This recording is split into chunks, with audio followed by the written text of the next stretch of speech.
The Avengers radio series, a cultural phenomenon in South Africa back in the 1970s, South Africa was a country with no national television service. It wasn't until 1976 that the country would get its first taste of television broadcasts. But before that, radio was the primary medium of entertainment and information for the masses. This was the context when The Avengers, a British spy-fi series, made its debut on South African radio and became a cultural phenomenon.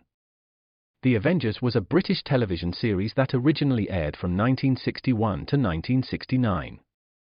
The show revolved around the adventures of John Steed, a suave and sophisticated secret agent, and his various female associates. The series was a unique blend of traditional spy thriller elements with science fiction and fantasy, which set it apart from other shows of its time. While the series was hugely popular in the UK and had also made a significant impact in the American markets, being one of the rare British series given a network transmission slot, it was virtually unknown in South Africa. This was primarily due to the lack of a national television service in the country until 1976. However, as a film series, The Avengers was able to gain some exposure in South Africa through film rentals. But it was the launch of the radio series that truly brought The Avengers to the masses in South Africa. Come and listen at www.myclassicradio.net. 21st Precinct, aka 21st Precinct and 21st Precinct, was a police drama broadcast on CBS Radio from July 7, 1953, to July 26, 1956. It was initially a summer replacement for My Friend Irma. The program was produced in cooperation with the Patrolmen's Benevolent Association of the City of New York and presented adaptations from true criminal records in New York, from the policeman's point of view. Historically, the 21st Precinct had been located near Gramercy Park in Manhattan, but in 1929 the department reorganized the precinct numbering, and the 21st designation was dropped from use. No such precinct existed during the show's run, nor does a 21st exist today. However, the fictional precinct's territory corresponds closely to that of the Upper East Side's 23rd Precinct as it has existed since 1929. Stanley Niss was the producer-writer-director. The role of Precinct Captain Frank Kennelly was played by Everett Sloan for the first 109 episodes and briefly in episode 135. During episode 109, Captain Frank Kennelly was promoted to Deputy Inspector and reassigned out of the 21st Precinct. He was replaced by Captain Cronin James Gregory, 1955-56, and Les Damon, 1956. Other cast regulars were Ken Lynch as Lieutenant Matt King, Harold Stone as Sergeant Waters, Jack Arissa as Sergeant Collins, and Santos Ortega as Lieutenant Gorman. The program's announcer began the program's opening each week. 21st Precinct. It's just lines on a map of the city of New York. Most of the 173,000 people wedged into the 9/10 of a square mile between Fifth Avenue and the East River wouldn't know, if you asked them, that they lived or worked in the 21st. Whether they know it or not, the security of their persons, their homes, and their property is the job of the men of the 21st. At that point the lead actor would complete the introduction. The 21st Precinct. 160 patrolmen, 11 sergeants and 4 lieutenants of whom I'm the boss. My name is Kennelly. Frank Kennelly.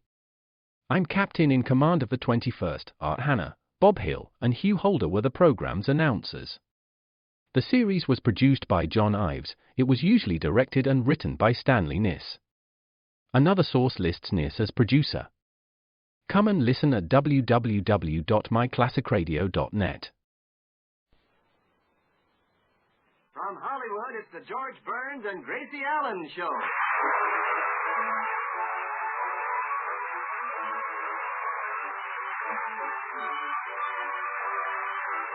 With Bill Goodwin, V. Benaderet, Hal March, and Marvin Miller.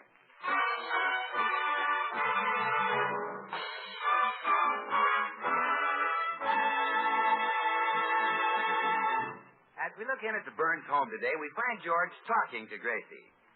Sounds simple, doesn't it? We'll try it sometime.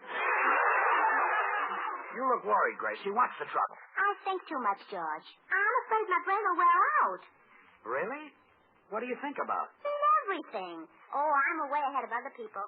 Look at that girl who married Cary Grant. Everybody says, what a smart girl. Well? I thought of marrying Cary Grant years ago.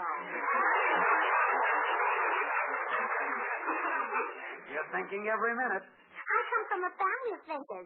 Big thinkers. The biggest.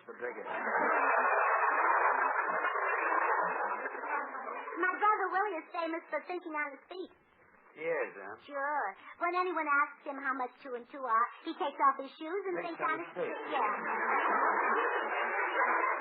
Yeah, that Willie's a bright kid. He must have gotten some high marks in school. Willie got the highest marks ever given by a teacher. Willie? Yes.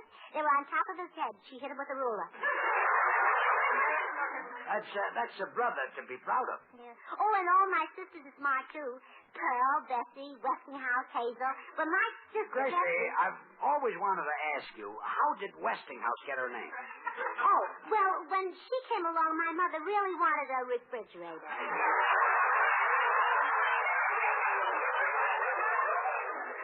Westinghouse Allen. Nice name. Well, anyway, my sister Bessie... Gracie, aren't you getting kind of tired? No, I could talk for days about my family. That's what I'm afraid of, yes. You know, Gracie, I think you've got too much time on your hands. You ought to get out of the house for a while, go places and see things. You think so? Oh, sure. Los Angeles is full of stuff you've never seen. I've seen it. I've even breathed it. I didn't mean that. Besides, that's exaggerated. This is the land of sunshine. Everyone wears smoke glasses. Yeah, but they're not smoked when they put them on. Well, there are lots of indoor things to see, like the Los Angeles Museum. There's a wonderful place to spend the day. Do you really think it'll rest my brain to go there? Believe me, honey, the museum is just the place for your brain. Then I'll go. Goodbye, sweetheart. Goodbye, honey.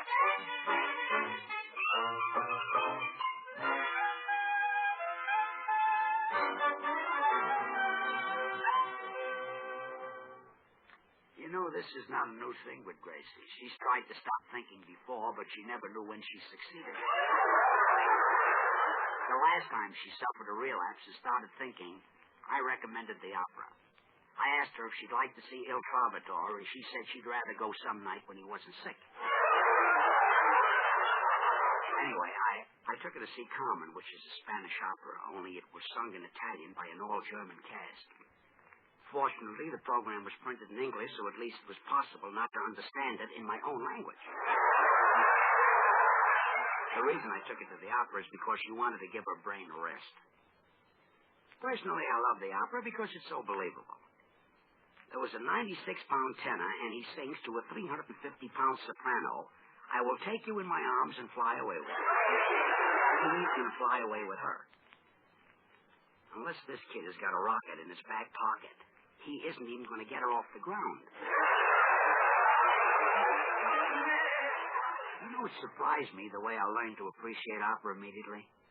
I fell asleep in all the right places. Not an easy thing to do, you know, with all that hollering going on. I got my biggest kick watching the people sitting in the Diamond Horseshoe, the ones with the fancy opera glasses, you know, the popsicle type. You know, they come on a stick. Found out that they really don't look through those opera glasses. They just hold them so they can flash those big diamonds on their hands. Gracie's brother Willie was with us. He bent over to pick up his program and blinded them all with the seat of his blue serge pants. To tell you the truth, Willie wasn't really with us. He just came along for that last joke. Gracie loved the opera.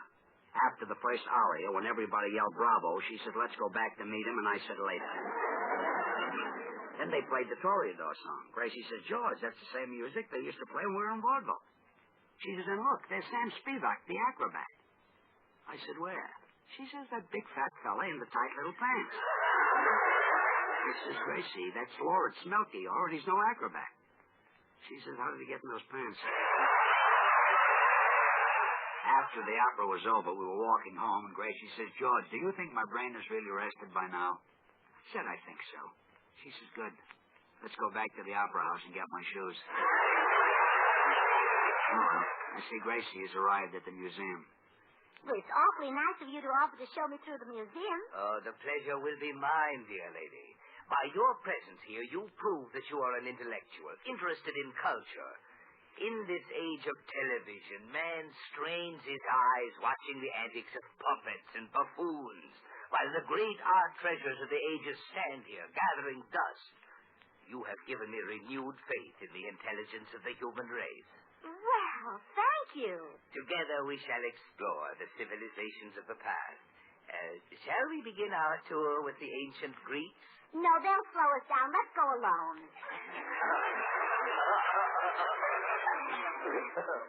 How delightful. You also have a sense of humor. This will indeed be a pleasure. Suppose we start here with the famous statue of Venus de Milo. Oh, that poor woman. Let's see what it says here on this pedestal.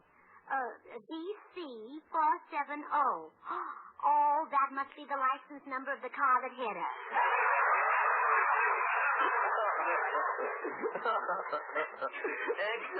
Excellent. I must tell that in our curators' meeting. Oh, look at these statues. These figures are all from an ancient Greek frieze. Oh, no wonder they froze. They have no clothes on.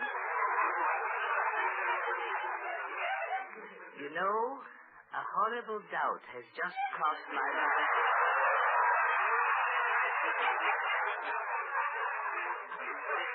I don't think you're kidding.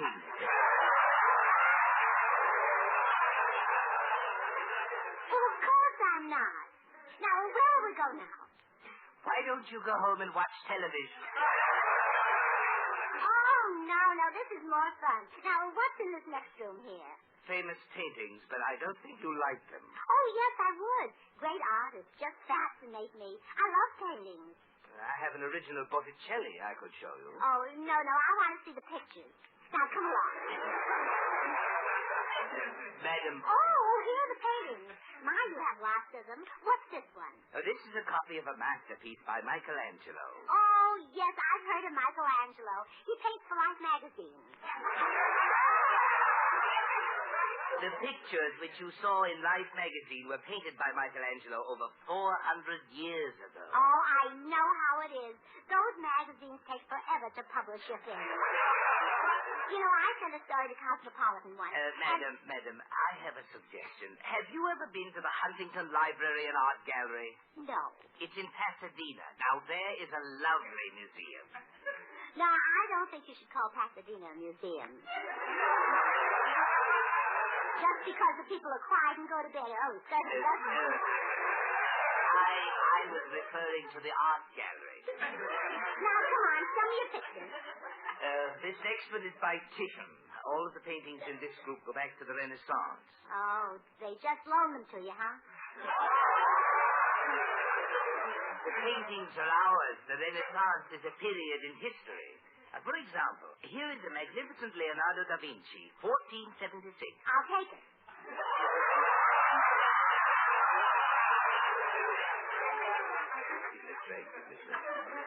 1476 is the date the picture was painted, not the price. You could not purchase any original masterpiece for less than $100,000. Is that so? Well, there certainly is money in painting, isn't there? If you happen to be a genius, yes. Oh, I wonder if I'm a genius. You know, I bet I am.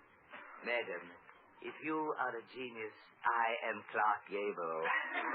Well, marriage has certainly changed you.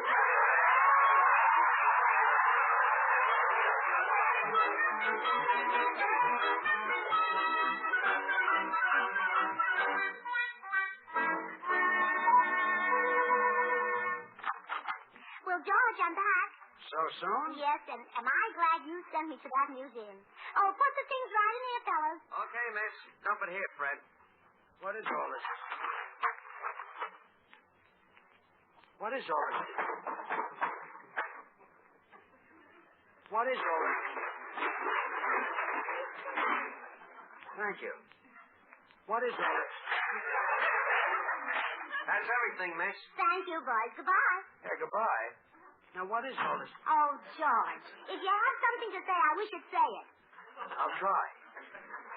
What is all Because this? I have to get busy with my That's why I bought all this equipment. Canvas, picture frames, paint, brushes. Now, what have you been trying to say? Nothing. Couldn't that have waited? So you've taken up painting? Mm-hmm. What are you going to paint? Masterpieces. They bring the most money. Now, for example, let's say I only turn out one masterpiece a day. And let's say I sell it at rock bottom price, $100,000. That's $100,000 a day, 364 days a year. 365. Well, I'll need one day to take the money to the bank.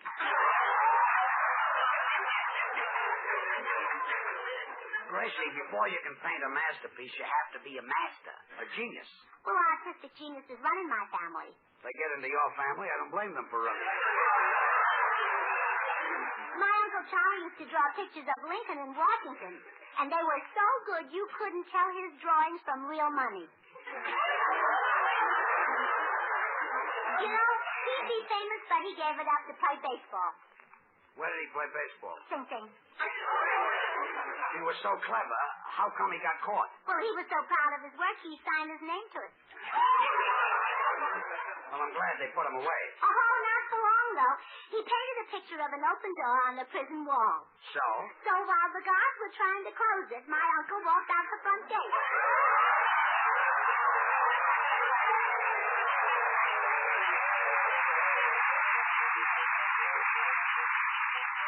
Well, if you want to take up painting as a hobby, it's okay by me. Maybe it'll keep you busy. Certainly bought enough, Hey, what's that little animal in the cage? Well, George, I'm afraid you don't know much about painting. That's something every artist must have, a weasel.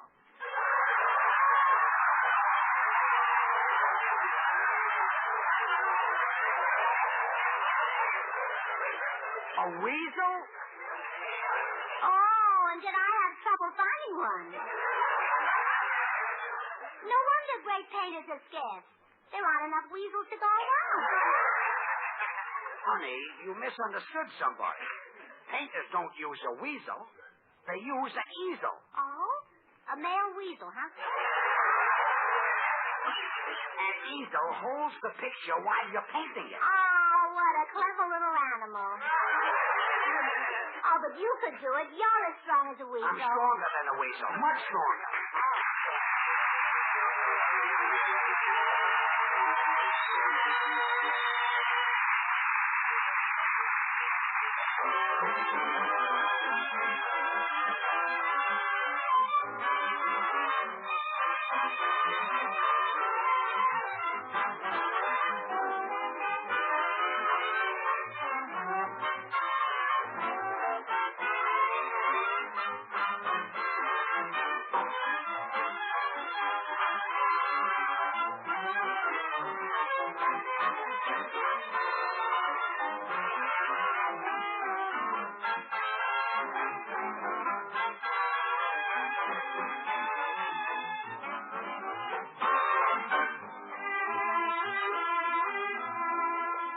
Well, a weasel isn't so bad. Could be worse. Come to think of it, it has been. I remember when Gracie wanted to be a ballet dancer, and they told her at school she'd have to have a pair of strong calves.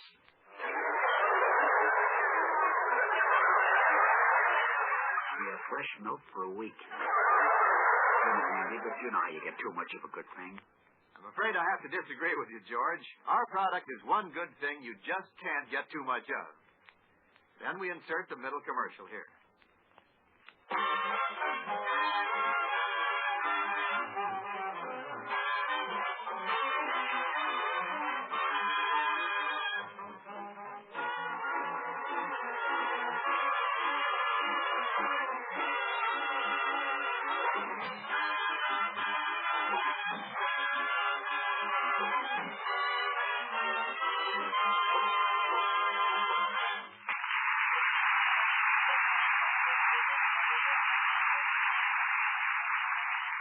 Well, Gracie's now in the painting business.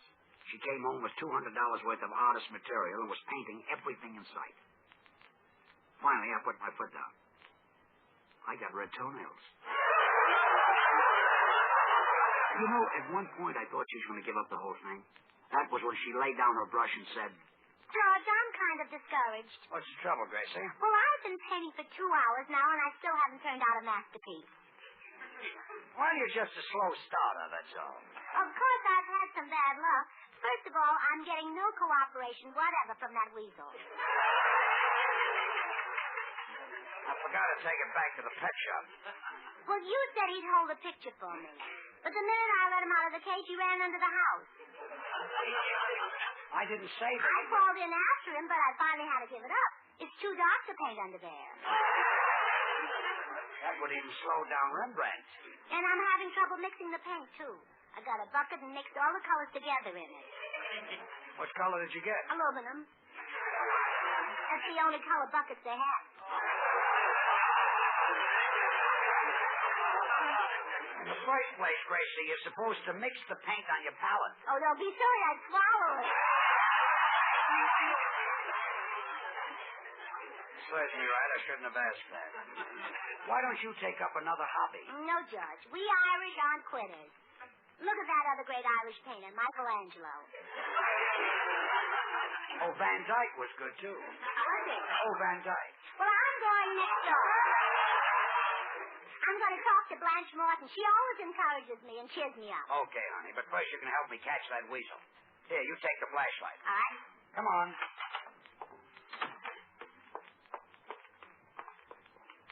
There we are. Now, you stow the light under the house while I crawl in. All right.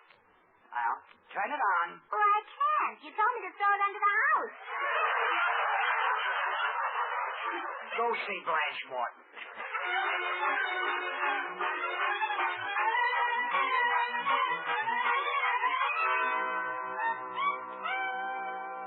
I think painting is a wonderful idea, Gracie. I'm for you. Oh, thank you, Blanche.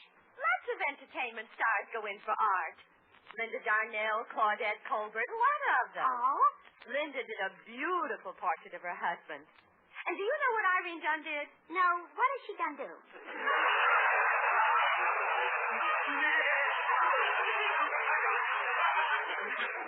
She done painted a picture. Oh, I wish I could, but I've had nothing but trouble.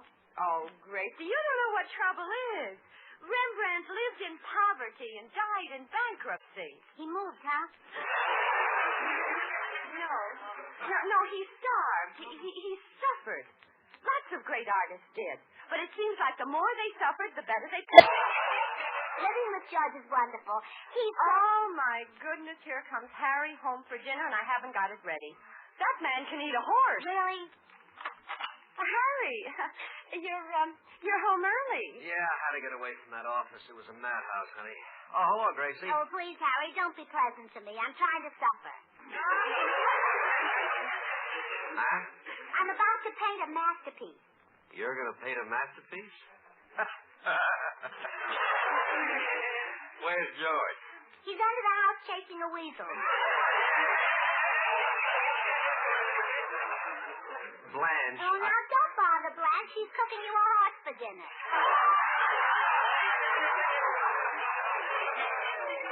Well, back to the office. Wait, Harry.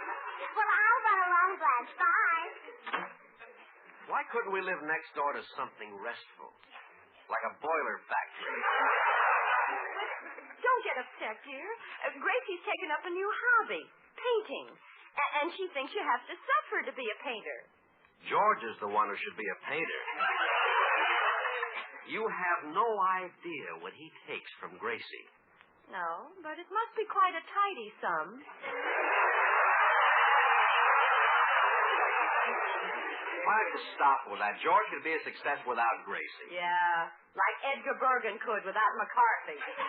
Now, that's a real silly comparison. Bergen works with a dummy, and George...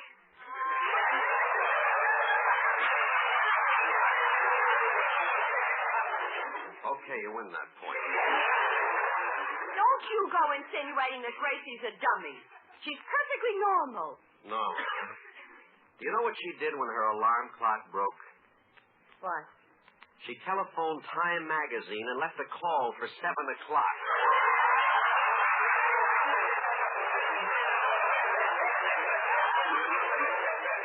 I rest my case.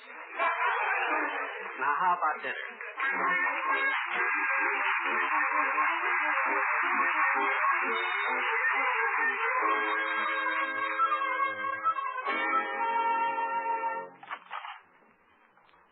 Back again, Rembrandt? Yes, George. I found out that you have to suffer before you can paint, so I'm going to suffer like mad. I see. What's in the package? A pair of new shoes, size 2. You wear size 4. Get the idea? I get it. You answer the door. I'm going in the den and run through some of the tunes I've got to do at the Friars Frolic. Come in. Hi, Gracie. What's doing? Oh, hello, Bill. I'm taking up painting. Really? Mm-hmm. Say, that's a wonderful hobby. You know, I went to art school for years. We used to hire beautiful models to come in and pose for us. Gorgeous girls. Oh, I'd like to see some of your paintings. Who painted? Well, I'm serious about my art, Bill. I'm trying to suffer so I can paint a masterpiece. But it's almost impossible to suffer around here. It is? Well, sure, I'll open the door to the den and show you why. And if I call it buttercup, the dandelions will eat her up. The wiring shine around.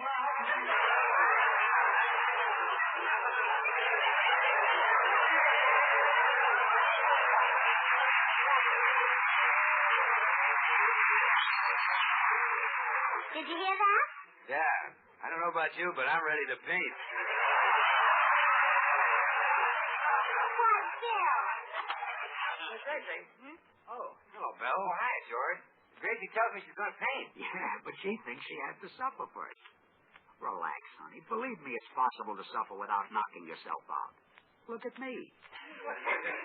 He's right, Gracie. If you want to suffer, look at George. Pay no attention to him, honey. What are you going to paint? Why, you, of course. Me? Yeah, in some famous pose like September Morning. You're going to paint me nude? Oh, of course not. I'll wear a smock.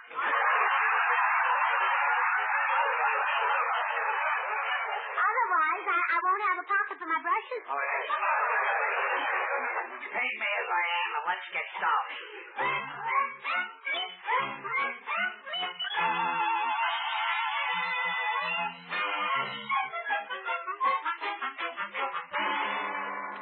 Now, be patient, George. It's almost finished. Just a few more strokes of the brush. I'm dying to see it. Well, it's truly a masterpiece.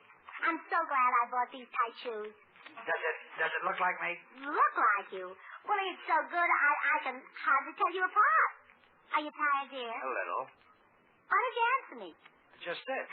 How do you like that? I was talking to the picture. We look so much alike, huh? Yes, yes. You know how your nose is right in the middle of your face? Yeah. Well, it's the same way here. Oh, it's a nice place to put it. And you know your eyes are so big and bright. And, George, where do you think I put your ears?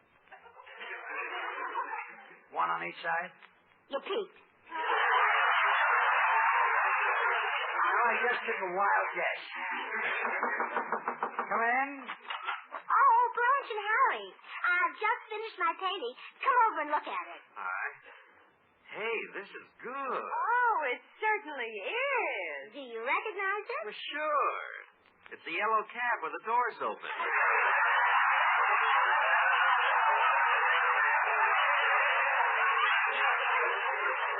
Harry, don't be ridiculous. Whoever saw a yellow cab with two bloodshot headlights? And a radish hanging between them. George, are you going to sit there and let these people say things like that about you? George, this is a picture of you? Yes, Harry. Oh. Oh, well, George, we didn't know that. Didn't know that. We owe you an apology. Apology, really. But it's a wonderful likeness. The only difference between this picture and you is that the radish on your face is gone.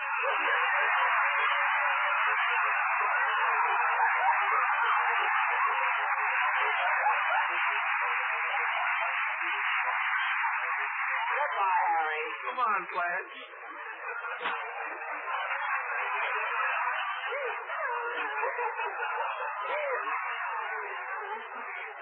No.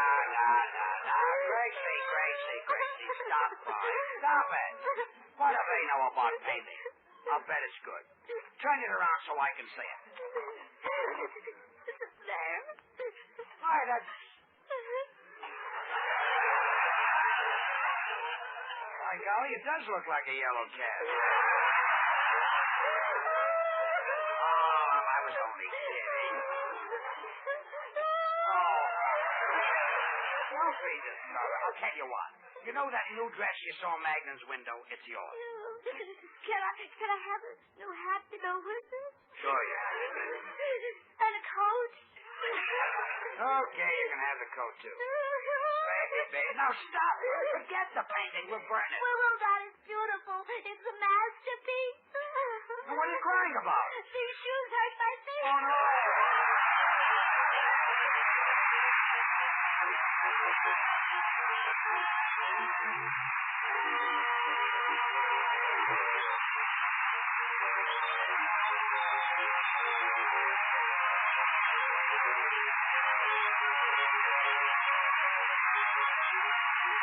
George and Gracie will return in just a moment.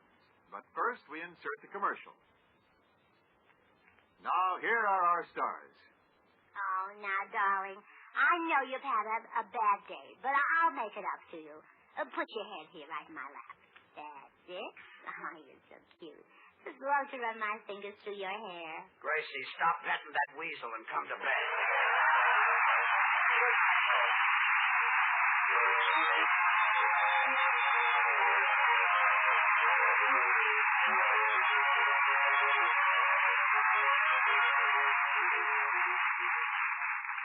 The George Burns and Gracie Allen program was transcribed in Hollywood.